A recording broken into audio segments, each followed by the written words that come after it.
नमस्कार सभी मित्रों को नमस्कार। आपको नमस्कार, सभी को नमस्कार। आज का विचार है, हमें ऐसी शिक्षा चाहिए जिससे चरित्र निर्माण हो, मन की शांति बढ़े, बुद्धि का विकास हो और हम अपने पैर पर खड़े हो सकें। स्वामी विवेकानंद जी। आज इसी विचार के साथ आज का लेक्चर आधारित होने वाला रहेगा भारतीय समाज एवं सामाजिक न्याय के अंतर्गत। तो यहां पर जानिएगा राष्ट्रीय शिक्षा नीति के बारे में।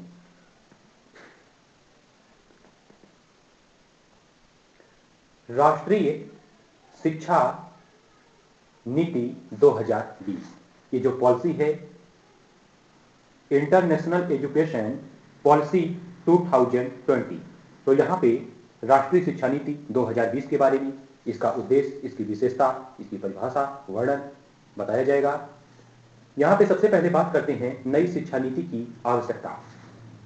तो इसके आवश्यकता पे सबसे पहले बात होगी, ये जो पॉलिसी है, नई शिक्षा नीति की आवश्यकता। पॉइंट, भारतीय उच्च शिक्षा संस्थानों से शिक्षा प्राप्त करने वालों का एक बेहद छोटा हिस्सा ही अपनी शिक्षा के अनुरूप रोजगार प्राप्त कर पाता है।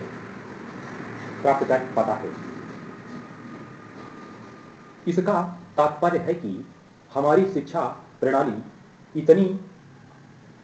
इतनी अद्यतन नहीं थी कि वह नवीन विकसित रोजगार के क्षेत्र के अनुसार मानव संसाधन तैयार कर सके। पॉइंट, उच्च शिक्षा नीति में शोध एवं नवाचार की स्थिति अत्यंत दयनीय है। उच्च शिक्षा नीति तक पहुंच के मामले में भी स्थिति अच्छी नहीं है।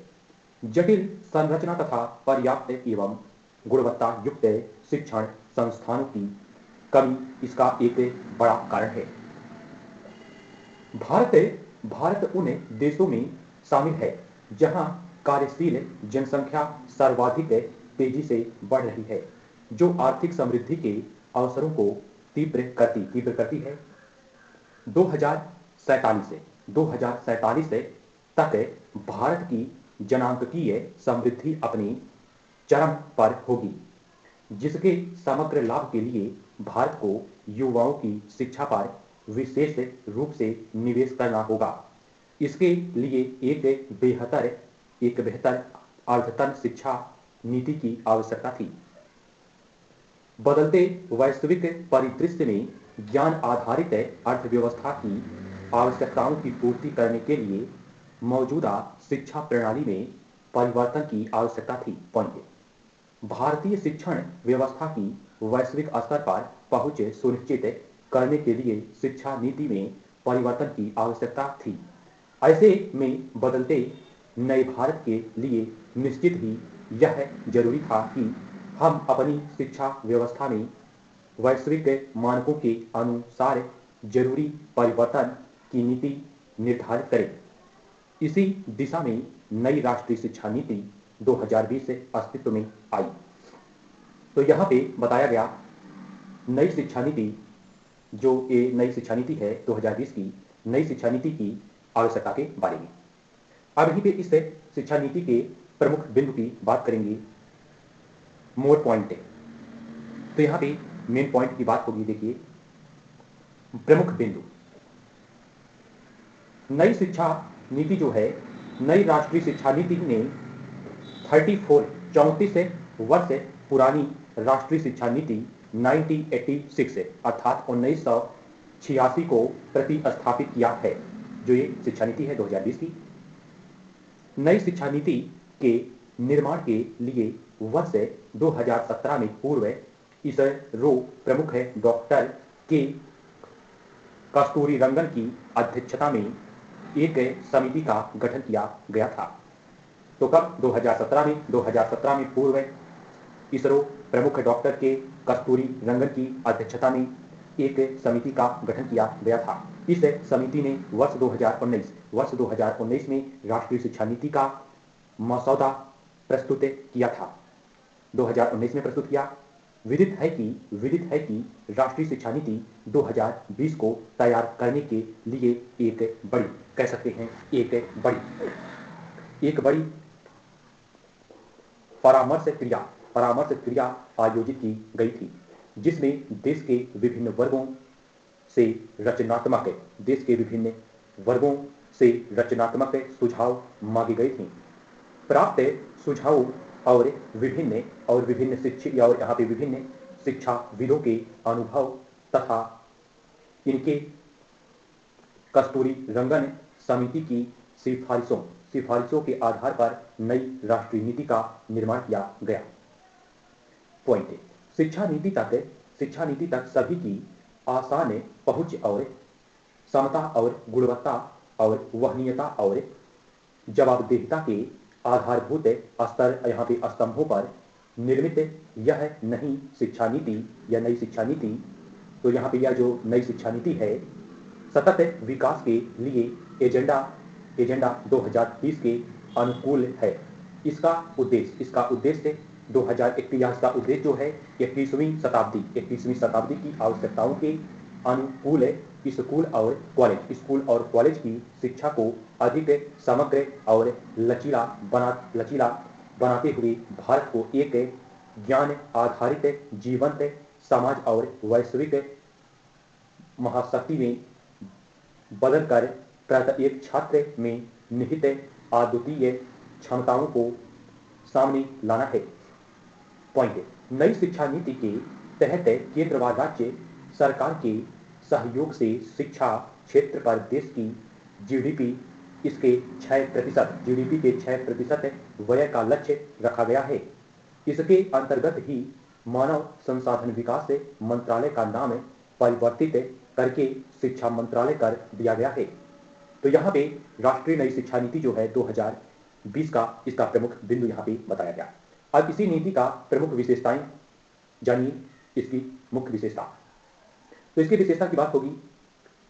पॉइंट: नई शिक्षा नीति में विद्यालयों कह सकते हैं, नई शिक्षा नीति में विद्यालयी शिक्षा को पूर्ववर्ती 10+2 इसके शैक्षिक मॉडल के स्थान पर 5+3+3+4 प्रणाली कार्यक्रम 3- और 3-8 और 8-11 और 11-14 और 11-14 कह सकते हैं और 14-18 अर्थात 14-18 वर्ष की आयु के बच्चों के लिए।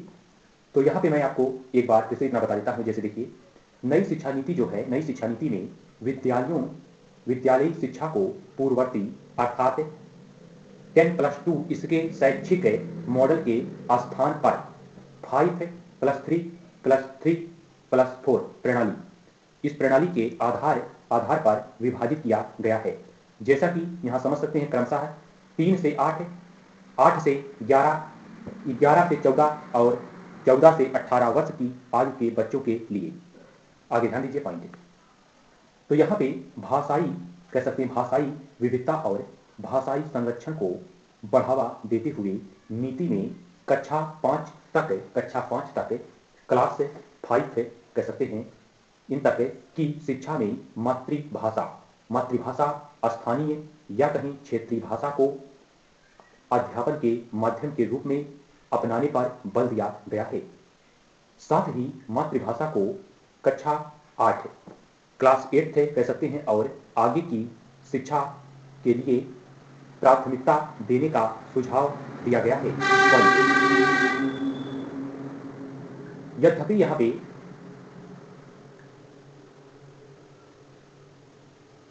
छात्रों के लिए राष्ट्रीय और राज्य स्तर पर पाठ्यक्रम सामग्री विकसित की जाएगी तथा भारतीय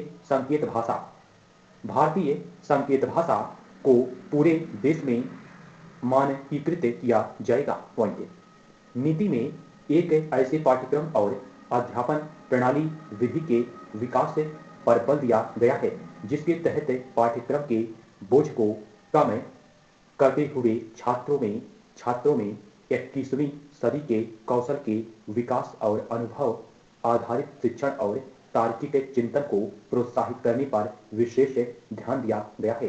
पॉइंट, कक्षा 6 से ही शैक्षिक पाठ्यक्रमों में व्यावसायिक शिक्षा को शामिल कर दिया जाएगा और इसमें इंटर्नशिप की व्यवस्था भी दी जाएगी। पॉइंट, शिक्षण प्रणाली से जुड़े सुधार के तहत शिक्षकों की नियुक्ति में प्रभावी और पारदर्शी प्रक्रिया का पालन तथा समय समय पर लिए गए कार्य प्रदर्शन आकलन के आधार पर पदोन्नति वर्ष 2030 तक अध्यापन के लिए न्यूनतम डिग्री योग्यता 4 वर्षीय एकीकृत बीएड डिग्री का अनिवार्य होना और राष्ट्रीय अध्यापक शिक्षा परिषद द्वारा वर्ष 2022 तक शिक्षकों के लिए राष्ट्रीय व्यावसायिक मानक का विकास इत्यादि का प्रावधान है। पॉइंट, उच्च शिक्षा के